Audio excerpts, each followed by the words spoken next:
서류 중 저번 시간에 감자를 살펴봤고요. 오늘은 고구마부터 보도록 할게요. 고구마 같은 경우는 그 땅 속에 덩이뿌리가 이렇게 비대해져 가지고 만들어진 작물이거든요. 그래서 열대나 아열대에서 재배되는 일년생 식물입니다. 그래서 우리나라에는 그 조선시대 통신사에 의해서 대마도에서 가지고 와가지고 재배하기 시작되었다라고 고구마의 유래가 나와 있습니다. 그래서 이제 고구마들이 대부분 여기 사진에 보시면 껍질은 약간 그 적자색이고 속살은 뭐 황색 또는 황백색 이런 품종들이 많고요.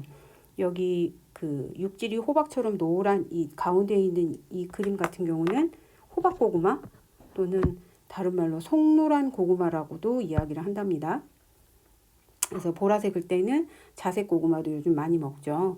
이제 고구마의 성분을 살펴보면 사실 고구마는 감자보다 수분 함량이 좀 적어요. 그리고 대신 탄수화물이 굉장히 많다 보니까 열량이 감자의 1.5배가량 높습니다. 탄수화물이 많다 보니까요. 그래서 이제 수분은 뭐 60에서 70%, 탄수화물 대부분이 전분에 해당하고요. 이거 전분 외에도 자당이라든지 포도당, 과당 이런 것들을 함유하고 있다 보니까 알다시피 과당 같은 경우는 단맛을 강하게 내는 거죠. 자당은 설탕이고, 그래서 감자보다 단맛이 강한 게 고구마의 특징입니다. 그래서 또 고구마는 비타민 A라든지 B1 또 C 등이 굉장히 풍부해서 비타민을 섭취할 수 있는 식품이기도 하고요. 비타민 C 같은 경우에는 저희가 주로 고구마를 익혀서 먹잖아요. 찐 후에도 비타민 C 함량이 70에서 80% 남아있기 때문에 파괴되지 않는 비타민 C를 섭취하는 식품 중에 하나가 고구마가 되겠습니다. 근데 이제 고구마는 사실 알칼리성 식품이에요. 그래서 이제 우리가 알칼리성 식품 같은 경우는 그 자체가 칼륨을 많이 함유하고 있다 보니까 우리 몸속에 그 과잉의 나트륨을 몸 밖으로 배출시키는 역할을 하는 좋은 식품이에요. 그러다 보니까 고혈압이라든지 이런 것들이 또 연관성이 있는 성인병 예방에 굉장히 좋은 식품 중에 하나죠. 칼륨이 많이 들어있어서 나트륨을 몸 밖으로 배출시키는 또 굉장히 좋은 식품이 하나 있잖아요. 좋은 과일, 그렇죠. 바나나 같은 경우, 사과 이런 것들도 몸속의 나트륨을 배출시켜주는 과일이다 보니까 좀 짜게 먹는 사람들 또는 뭐 이렇게 짜게 드시고 또 고혈압 걱정되시는 분들은 고구마 뭐 이런 거 위주로 간식을 드시면 좋겠죠. 이게 뭐 메인 요리는 될 수 없으니까요. 또 고구마의 특성 중에 하나가 우리가 자체 섬유질이 많다 보니까 변비에 굉장히 좋고요. 또 얘가 혈전 콜레스테롤 같은 걸 감소시켜요. 그러다 보니까 아무래도 얘도 성인병 예방이 좋은 식품의 또 하나로 떠오를 수밖에 없는 이유가 되겠죠. 그리고 이제 얘가 우리가 다이어트 할 때 고구마 쪄서 많이 먹잖아요. 위장에서 머무르는 시간이 상당히 길어요. 그러다 보니까 먹었을 때 포만감이 오래 가는 거죠. 그 말은 공복감을 많이 느끼지 않는다는 거예요. 그래서 먹은 거에 비해서 오랫동안 배고픔을 덜 느끼기 때문에 비만 예방에 효과적인 식품이다라고 얘기를 합니다. 그래서 다이어트 하실 때 고구마 많이 쪄서 드시죠. 그래서 이제 또 이제 얄라핀이라는 특수 성분이 있는데요. 이거 같은 경우는 이제 아마 생 고구마, 익히지 않은 고구마 단면을 잘라 보셨을 때 다 확인할 수 있는 것인데요. 얘는 이제 일종의 그 수지 배당체로 고구마의 절단면에서 나오는 유백색의 점성이 있는 액체예요. 그래서 얘는 이제 만약에 손에 닿으시면 굉장히 좀 이렇게 찐득찐득한, 그렇죠? 손에서 이렇게 바로 떨어지는 게 아니라 약간 손에 붙어 있는 점성이 느껴지시고, 또 이 얄라핀은 단면에 공기와 접촉을 했을 때 산화돼서 점점 검게 변해요. 그래서 이제 근데 사실은 이렇게 산화돼서 검게 변하는 게 물론 산화된 하나의 현상이긴 하는데요. 사실은 이 고구마 자체, 그러니까 고구마가 식물이잖아요. 스스로의 자기의 상처 부위를 보호하기 위함이래요. 그래서 여러분 우리 고구마 오래 보관하다 보면 사실은 뭐 이제 고구마들이 서로 엉켜 있다가 이렇게 이런 데 상처가 날 수도 있잖아요. 그러면 이제 썩어 간다기보다는 그 부분이 이렇게 약간 까맣게 돼 있지만 삶아서 이렇게 떼내고 나서 먹으면 먹을 수 있잖아요. 근데 이제 그 정도 변한 거, 그러니까 어느 정도 선까지는 먹을 수 있는 선이 있고 아주 뭐 심각하게 여기 보시면 이포메 아마론이라는 이런 성분이 생성될 정도로 까맣게 덩어리가 된 거는 흑반병이 왔다 그래서 절대 먹을 수 없는 고구마예요. 그래서 이 얄라피는 하나의 특징으로 물에 절대 녹지 않아요. 그래서 이제 여기 보시면 얄라핀에 대해서 한 번 더 설명을 해놨어요. 저희 교재에. 그래서 여기 보시면 나와 있죠. 고구마의 상처를 보호하기 위해 나오는 하얀 진액이다 그랬어요. 그래서 이제 설사를 하게 하는 하재로 사용된 저희가 설사 한마디로 변비약이라고 그래야 되나? 그렇죠. 배변을 원활하게 해서 변비를 개선해서 대장암 예방 효과로 보이는데 생즙으로 이용하는 것이 좋다 그랬어요. 그러니까 예를 들면 변비여가지고 고구마를 먹고 좀 배변을 활기차게 하고 싶으신 분들은 고구마를 익혀 먹는 게 아니라 깎아서 날 것으로 드셔야지 훨씬 효과를 볼 수가 있겠죠. 그리고 이 얄라핀을 이용한 변비약을 자주 드시는 것은 매우 위험한 거 다 알고 계실 거라고 생각해요. 제가 이제 저도 기사 이것저것 보다가 알게 됐는데 사실 설사약이라는 게 여러분이 알다시피 이렇게 장에 모여 있는 것들을 원활하게 이렇게 밖으로 배출해야 되는데 연동 운동이 되지 않아서 지금 장에 멈춰 있는 거잖아요. 그럴 때 이제 저희가 설사약을 먹으면 배가 막 강하게 이렇게 이렇게 자극이 되면서 배변 활동을 하게 됩니다. 그런데 그때 대장암에 관련된 기사를 읽다 보니까 평소에 이렇게 걸핏하면 다이어트나 뭐 이런 거 하기 위해서 일부러 설사약을 즐겨 먹는 사람들이 있대요. 젊은 여자들이. 그런데 문제는 그러다 보면 정말 대장이 아파서 자극이 왔을 때 그만큼의 자극을 설사약의 자극으로 이미 크게 느꼈기 때문에 내 몸에 이상이 있어서 아픈 그 자극을 느끼지를 못한대요. 그래서 대장암인데 늦게 발견하는 경우가 있다고 배변을 위해서 그때그때 편하게 하기 위해서 설사약을 자주 먹는 건 아주 대장암에 안 좋은 습관이라고 얘기를 하더라고요. 그래서 뭐 우리가 어쩔 수 없이 설사약을 먹어야 되는 경우도 있겠지만 되도록이면 드시지 않는 게 좋겠죠. 이럴 때는 이제 고구마를 깎아서 생으로 먹어야죠. 저 같은 경우도 약간 환경에 되게 민감해가지고 장소가 바뀐다든지 여행을 간다든지 그러면 정말 힘들어지는 사람이에요. 그러다 보니까 이제 유산균 꼬박꼬박 먹고 물도 많이 마시고 최대한 노력을 합니다. 이제 심리적인 게 작용을 하다 보니까 그런데 여행 다닐 때마다 생고구마를 챙겨 다닐 수는 없잖아요. 근데 하여튼 여러분 이런 설사약 같은 경우 많이 드시면 안 좋다는 거 반드시 아시고 또 급해서 먹는 거 아니고서는 최대한 미역이나 다시마나 그렇죠. 섬유질 등을 섭취해서 자연적으로 배변을 할 수 있도록 노력을 해야 된다고 생각이 되네요. 그 다음에 여기 이제 보시면 아까 고구마 13도씨에서 보관하는 게 좋다라고 했잖아요. 근데 이제 우리가 고구마를 보관할 때 사실은 너무 고온에 저장을 하게 되면 이게 어떤 현상이 있냐면요. 호흡작용이 증가를 하게 돼요.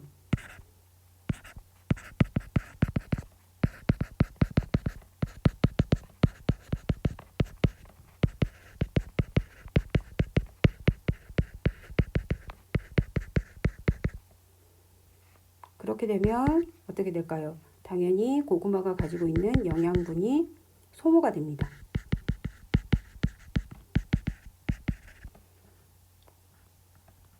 잠시만요.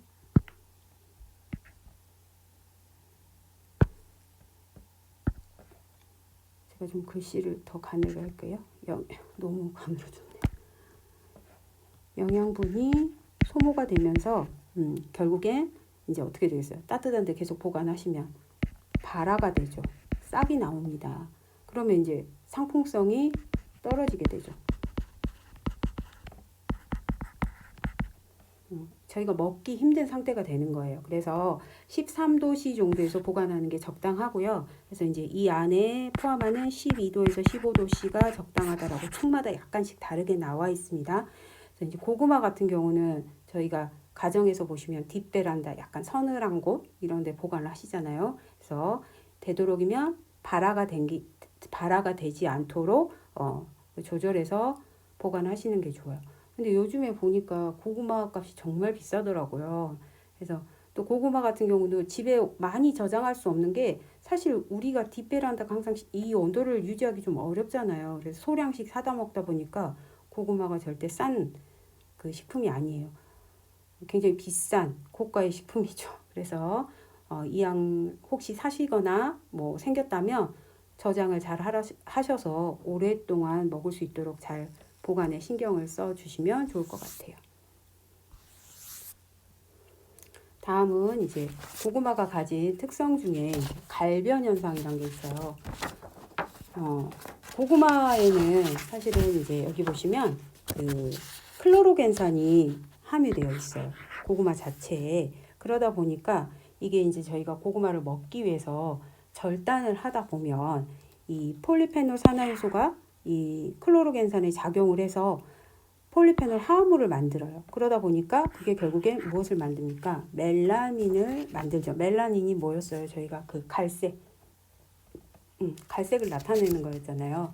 그러다 보니까 이 고구마는 주로 우리가 그 삶아서 먹을 때는 특별히 갈변 현상 잘 모르잖아요. 그런데 이거를 저희가 깎아서 껍질을 벗기게 되면 이 갈변 현상을 더 두드러지게 볼 수가 있어요. 그래서 여기 보시면 껍질을 벗기거나 아니면 절단해서 공기 중에 방치했을 때 갈변한다라고 말했고, 이 갈변의 현상이 바로 이 두 번째 단계입니다. 그래서 이제 이 이유가 뭐냐면 고구마의 안쪽 껍질층에 이 클로로겐산이 많아요. 그러다 보니까 껍질을 제거함과 동시에 이것들이 이 폴리페놀 산화 효소하고 바로 작용을 하면서 폴리페놀 화합물들을 많이 만들어내는 거죠. 그게 바로 멜라닌이잖아요. 그래서 이제 그러려면 저희가 껍질을 벗겨서 요리를 해야 하는데 갈변을 막으려는 방법으로 가장 많이 쓰는 게 껍질을 벗겨서 물에 담궈서 감자처럼 공기와의 접촉을 최소화시키게 되면 갈변을 억제할 수 있습니다. 근데 이제 우리가 가정이나 일반적으로 고구마를 껍질을 삶아 먹거나 구워 먹을 때는 고구마 껍질을 벗기지를 않잖아요. 그런데 그 고구마 마탕이나 이런 거 할 때 보시면 껍질을 벗길 수밖에 없고, 또 그 꼭 고구마 말랭이 아시죠? 고구마 말랭이 같은 거 만들 때도 껍질을 벗길 수밖에 없고, 또 휴게소 같은 데서 본 것 같은데 이렇게 고구마를 이렇게 감자튀김보다 더 얇게 채쳐가지고 튀겨가지고 이렇게 스틱처럼 먹는 거, 그런 거는 이제 저희가 껍질이 없이 먹다 보니까 결국엔 갈변을 억제하는 방법들을 갈변을 억제할 수밖에 없는 거잖아요. 왜냐하면 색깔이 변해서 이게 갈색이 돼버리면 상품성이 떨어지고 저희가 화만 이렇게 약간 어둡고 갈색이 진한 고구마 말랭이는 안 먹잖아요. 이렇게 노랗고 고구마 색깔이 최대한 그 황백색이 두드러지는 거, 그런 걸 상품성이 있다고 보기 때문에 고구마는 최대한 갈변을 억제해서 우리가 먹을 수 있는 그 상태가 되도록 최대한 물에 담궈서 이 폴리페놀 화합물이 생기지 않게끔 처리를 한 다음에 요리를 하면 좋을 것 같아요. 그 다음에 이제 고구마의 조리 및 이용해 보시면 이 고구마는요, 가열 조리했을 때 이 55도에서 65도씨를 유지하시면요, 베타 아밀라제의 최적 온도, 이게 55도에서 65도인데 이 온도를 유지하시면 굉장히 그 고구마가 달콤해진다 그래야 되나? 그렇죠. 당화가 굉장히 잘 이루어집니다. 그러다 보니 그 같은 고구마라도 이 온도를 유지해서 조리한 것과 이 온도를 유지하지 않고 조리한 고구마의 당도가 다른 거예요.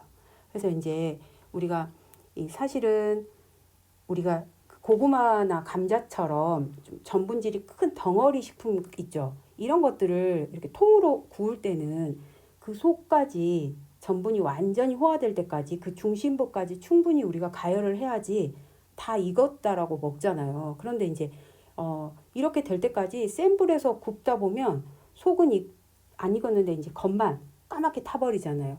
그래서 뭐 우리 캠핑 같은 거 가서 이렇게 그 남은 장작 같은 데 사이에 호일 싸가지고 고구마 같은 거 던져 놓으면 불 조절 잘 안 되면은 그렇죠. 겉에 너무 타버리고 또 속은 안 익고 막 이런 경우가 있어요. 그래서 이제 그러려면 사실은 그 중심부와 외부의 온도차를 최대한 줄이고 천천히 가열할 수 있도록 정말 100도씨 내 돌이나 그 재, 그러니까 그 아까 제가 말한 캠핑 가면 남는 재 있죠, 재.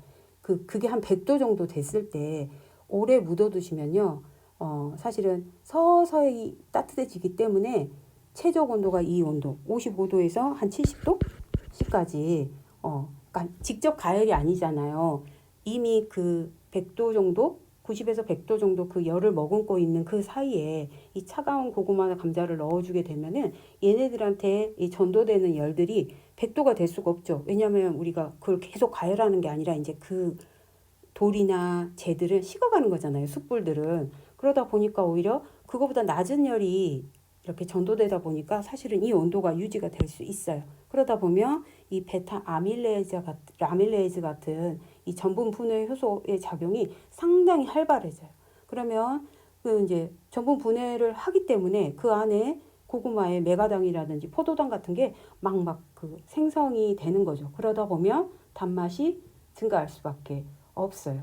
근데 이제 반대로 너무 가열 속도를 빠르게 하시면 이 베타 아밀레이즈가 불활성화되는 걸 촉진해요. 그러다 보니까 오히려 이 온도 차이로 인해서 그렇게 강한 단맛을 느낄 수가 없죠.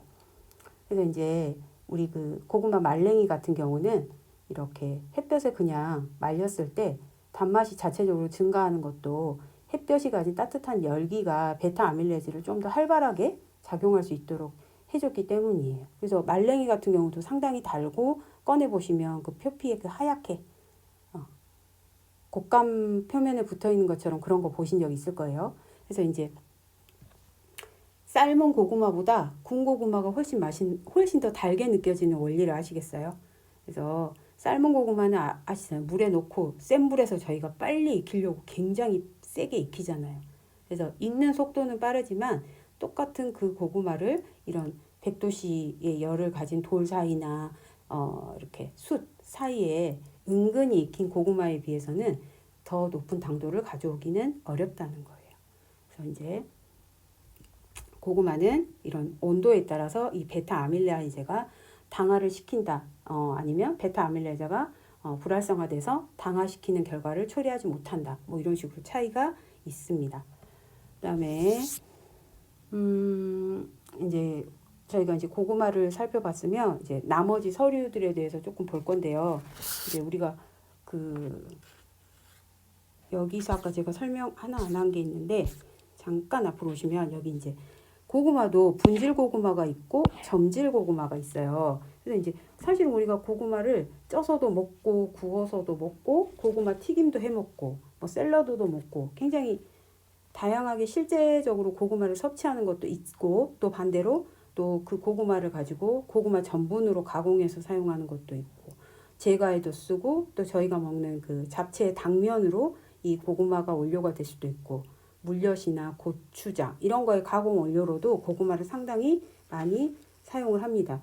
또 고구마 줄기 아시죠? 줄기 같은 경우는 저희가 채소로 뭐 이렇게 나물도 해서 먹고 김치도 만들어 먹잖아요. 그래서 이제 이 고구마가 은근히 그 조리나 이용되는 범위가 상당히 광범위한데 이제 그 중에 분질 고구마 같은 경우는 전분이 상당히 많아요.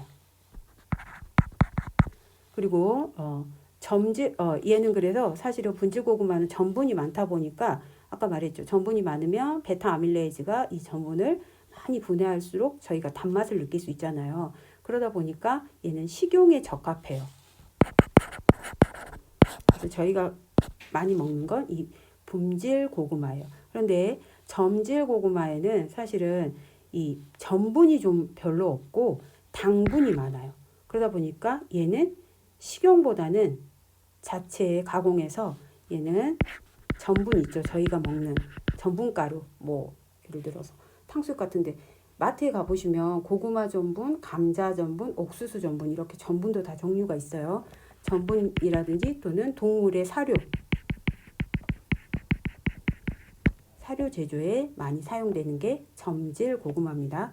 저희가 많이 먹는 고구마는 분질 고구마예요. 넘어갈게요. 이제 토란을 보도록 하겠습니다. 토란은 이제 저희가 언제 많이 먹는 식품이에요. 토란은 평소에 막 많이 먹기에는 좀 그런 것 같고, 저는 추석 때 토란을 좀 먹었던 기억이 나요. 근데 사실 결혼해서 제가 이 토란을 사가지고 요리를 한 적은 없어요. 좋아하는데 토란을 살 일이 별로 없더라고요. 그래서 이제 어디 가서 토란 요리가 나오면 즐겨 먹긴 하는데, 요즘 아이들은 토란을 잘 몰라요. 근데 이제 제가 곡성에 기차마을 갔더니, 곡성이 이 토란이 뭐라 그러죠? 곡성의 대표 채소가 토란이더라고요. 그래서 심청이 토란 그래가지고 토란을 엄청 내세우고 있더라고요. 토란을 많이 재배하신대요. 근데 이제 토란이 보시면 사실은 땅 속의 달걀이라고 말할 정도래요. 달걀이 완전 식품이잖아요. 근데 토란이 그 말 속에서 느껴지듯이 굉장히 영양적인 가치를 상당히 높게 치는 그런 식품 중에 하나, 서류 중에 하나인데, 우리나라에서는 그 남부지방에서 많이 재배를 해요. 그래서 이제 대부분 7월 중순부터 수확해가지고 추석 전후에 많이 저희가 이걸 먹을 수가 있어요. 토란은 수분이 한 80% 정도 함유되어 있고요. 그리고 당질의 대부분이 탄수화물 13%인데 이 13%의 대부분이 전분이에요. 그래서 이제 칼륨도 많이 있고 또 덱스트린도 좀 있고 자당도 있고, 그래서 그러다 보니까 얘도 약간의 단맛을 저희가 느낄 수가 있어요. 그래서 이제 토란은 이제 이 보시면 특이한 성분이 갈락탄이라는 게 있어요. 얘는 뭐냐면 저희가 토란을 껍질을 벗기면 그 점질물이 나오거든요. 이게 바로 갈락탄이에요. 당 단백질이죠. 그래서 우리가 토란을 가열할 때 국물에 거품이 막 생겨가지고 막 끓어 넘쳐요. 이게 무엇 때문에? 이 갈락탄 때문에 그래요. 그래서 이제 여기 보시면 토란탕 끓일 때 거품이 생겨 끓어 넘치게 하고, 이제 국물을 걸쭉하게 해서 열 전달과 맛성분이 침투하는 걸 방해한다 그랬어요. 그래서 이제 이 점질물이다 보니까 계속 끓이다 보면 국물이 걸쭉하게 될 수밖에 없죠. 그래서 이제 이 갈락탄 때문에 사실은 어떻게 보면 이 먹게 되면 토란의 고유의 맛을 느낄 수는 있어요. 하지만 이 국물을 너무 걸쭉하게 해서 열을 또 전달하고 또 그 안에 조미료 같은 거 저희가 이제 간을 할 거 아니에요. 간을 했을 때 들깨가루나 뭐 국간장이나 이런 거 넣으려고 할 때 일단 열의 전도라든지 이런 조미료에, 그러니까 말 그대로 간을 할 수 있는 이 조미료 성분들의 침투를 방해하기도 해요. 하지만 이제 얘가 또 장점도 있죠. 이런 토란 같은 경우는 이 예전에 그 식이요법으로 사용할 때 토란 자체가 배 속에 열을 내리고 우리 몸의 간이나 신장의 노화 방지에 굉장히 좋은 역할을 한다라고 했답니다. 좋은 식품으로. 토란을 고르실 때는 최대한 껍질에, 여기 토란 보이시죠? 껍질에 흠이 없는 것. 왜냐하면 흠이 생기면 이 부분에 뭐예요? 점질물이 나오기 시작을 하기 때문에. 그래서 흠이 없고 모양이 이렇게 동글동글한 것들을 이게 상품이에요. 그래서 이제 얘는 또 5도 시야로 보관을 하게 되면요, 냉해를 입어서 결국엔 부패가 시작이 돼요. 그래서 따뜻한 곳에서 여기가 토란이다 그러면 한 15에서 18cm 가량 이 두께만큼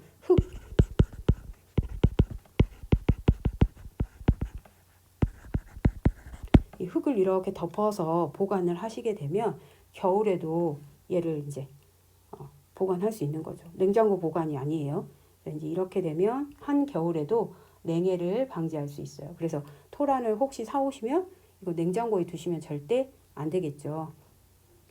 그러면 이제 이 점질물인 갈락탄은 쌀뜨물이나 저희가 이제 이게 약간 아린 맛이에요. 이 약간 그 아린 맛이 있어서 쌀뜨물, 소금물로 데치거나 저희가 이제 소금으로 문지르면 조금 제거가 돼서 여기 보시면 이 껍질을 제거하고 쌀뜨물, 소금물로 처리를 하면 이렇게 매끈매끈한 토란이 완성이 됩니다. 그래서 이제 아마 이런 상태로 파시는 건 좀 보셨을 거예요.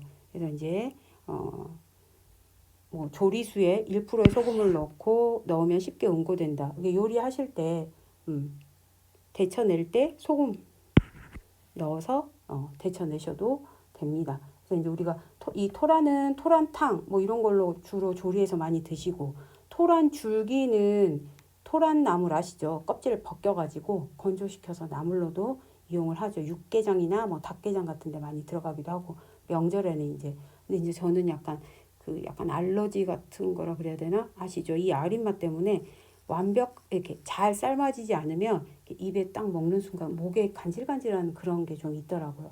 그리고 이제 식감이 사실은 조금 아이들이 좋아하는 식감이 아니다 보니까 성인들도 이걸 젊으신 분들은 이 나물을 별로 좋아하지 않더라고요.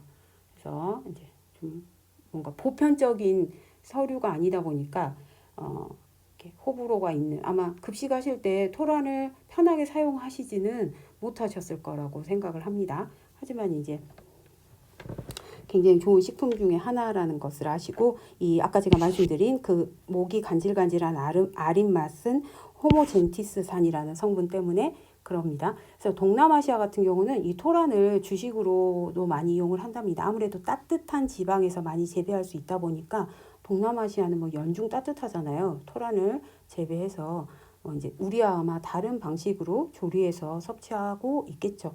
그래서 우리도 먹을 수 있는 식품이니까 그 계절에 계절 식품으로 추석 전후에 드실 수 있으면 드시라고 말씀드리고 싶어요. 저도 좋아는 하는데 사서 해먹지는 못했어요. 여기 보시면 토란 껍질을 벗길 때 손이 가려운 이유는 그랬어요. 이제 맨손으로 벗기시면 손이 따갑거나 가려울 수 있어요. 그거는 수산염이 피부를 자극하기 때문이다 그랬어요. 그래서 이 수산은 특히 이 토란 껍질에 많기 때문에 이 소금물이나 식초물에 담그거나 가열하면 가려움증이 나타나지 않는다 그랬어요. 그래서 그 벗기시기 전에 소금물에 좀 담궜다가 벗기시면 훨씬 가려움증 느끼지 않으면서 껍질을 제거할 수 있습니다.